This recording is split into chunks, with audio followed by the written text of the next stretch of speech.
హర్యానాలోని ఓ హైవే. రాత్రి సమయం కావడంతో వాహనాల రద్దీ లేదు. ఎలాగూ వెహికల్స్ రావట్లేదు కదా అని ఓ పేద రిక్షావాలా హైవే పైకి రిక్షా తొక్కుకుంటూ వచ్చేశాడు.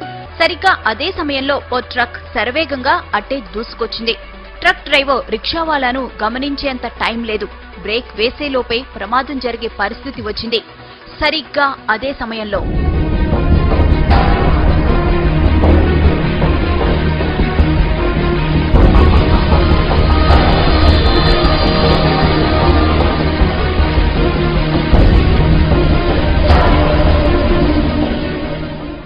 ఇది జరిగిన ఘటన. ట్రక్ డ్రైవర్ ఖచ్చితంగా ప్రమాదం జరిగిందని, తాను ఎవరినో గుద్దేశానని భావించి గబగబా ట్రక్ దిగి వచ్చాడు. అటు ఇటు అంతా చూశాడు. ఎక్కడా ఏమీ లేదు. ప్రమాదం జరిగిన ఆనవాళ్లు లేవు. అసలక్కడ ప్రమాదం జరిగితే కదా.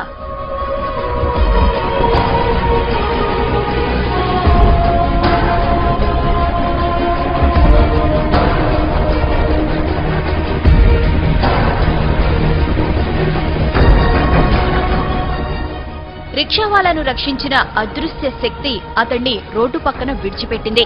అతడు ఆరోగ్యంగా ఉన్నాడో లేదో తెలుసుకుంది.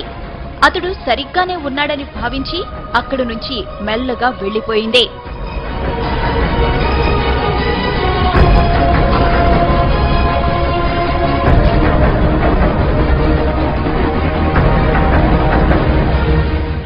ఇంతకీ ఆమె ఎవరు? అంత వేగంగా ఎలా వచ్చింది? ప్రమాదం జరగకుండా ఎలా అడ్డుకోగలిగింది? ఆమె రాగానే మెరుపు ఎందుకు వచ్చింది? ఇలా ఎన్నో అనుమానాలు, ఎన్నో అంతు చిక్కని ప్రశ్నలు.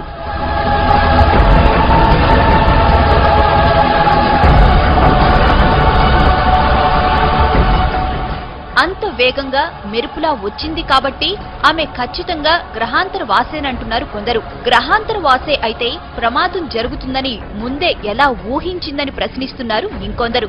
అసలు గ్రహాంతర వాసికి మనిషిని రక్షించాల్సిన అవసరం ఏముందంటున్నారు. పైగా తల వరకు కప్పుకున్న డ్రెస్ కోడ్, నడక, నడత అన్నీ మానవుల తరహాలోనే ఉన్నాయి. అందుకే ఆమె గ్రహాంతరవాసి అనేందుకు అవకాశాలు లేవంటున్నారు ఇంకొందరు.